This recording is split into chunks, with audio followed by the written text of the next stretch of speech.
Hi guys, welcome to Robin Hood Diaries again today. How you doing? Hope you're well. Hanging in there over here, best I can.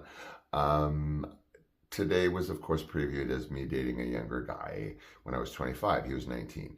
So, oh my God, get over the shock, trigger warning, whatever. Yes, I was 25 years old. I met my husband at 26 and a half, approximately. So this was a good year and a half or two before I even knew my husband existed. And I was in those weird limbo kind of areas, after Tim and John passed. But this was a little bit sort of kind of out of the crazy part of it. It was part of that sort of skater-deater, like Lonely Hearts Club ad placing stuff that I did. As I mentioned before, I used to have this proclivity for placing ads in LA Weekly with all kinds of like jazzy description, like, hey, look at it, creative, whatever, just to see who would respond. So we've been there.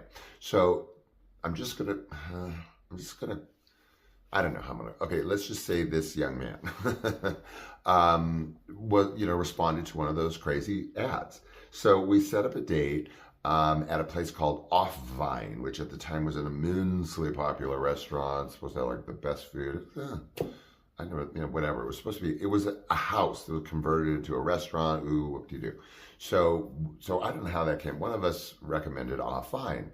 So I knew he was younger. You correspond, you make a phone call. This is before chat rooms. This is before the internet. This is how you had to do it if you did it this way, this kind of dating, which was very interesting. I've been in and out of that topic. But anyway, so we meet at this restaurant blindly.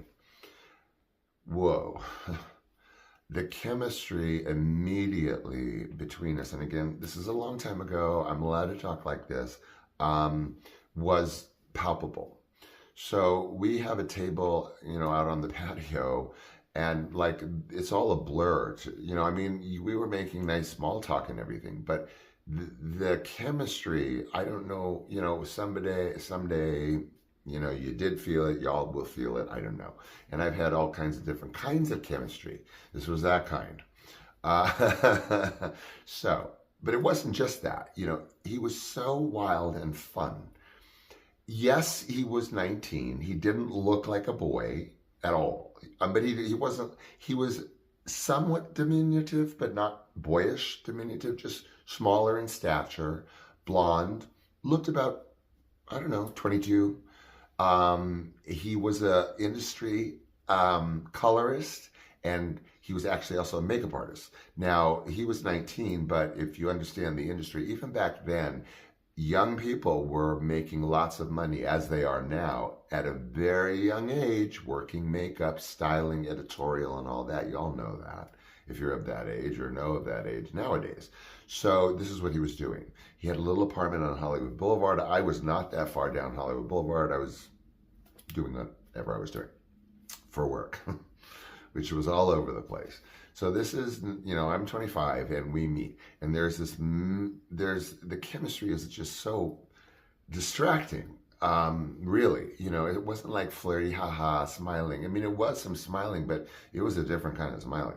So we finished, we finished dinner, and then sort of for me, the clincher of like, because we dated, this was not a fling, this was not an affair. We dated, I don't know, for a few months, I would say. So on this first date, which was a daytime, it was like a luncheon, like a late lunch, going into the evening. So as the evening progressed, he's driving this cherry 280Z, which is a car from my generation. It's totally cool as long as you don't have the T-tops. And how this kid was driving a 280Z, I have no idea. It went from 228Z, 240Z, 280Z, never mind, Google it. So we get into his 280Z, and he is careening